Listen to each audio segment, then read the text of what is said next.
സ്വർണ്ണക്കടത്തിന് പല വഴികൾ. മുംബൈ വിമാനത്താവളത്തിൽ വൻ സ്വർണ്ണവേട്ട. 4.8 കോടി വില വരുന്ന സ്വർണ്ണമാണ് പിടികൂടിയത്. മുട്ടയുടെ രൂപത്തിലുള്ള ക്യാപ്സ്യൂളാക്കി അത് വിഴുങ്ങിയാണ് സ്വർണം വിമാനത്താവളം കടത്താൻ നോക്കി.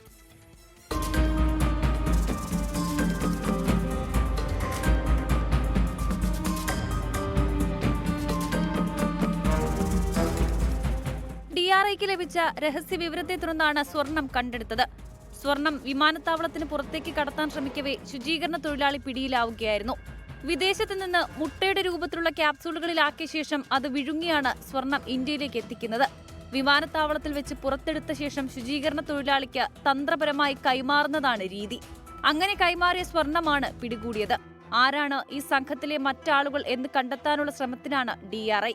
പിടിയിലായ സ്ത്രീ പ്രാഥമികമായി നൽകിയ മൊഴി വസ്തുതാവിരുദ്ധമാണ്. News desk 24.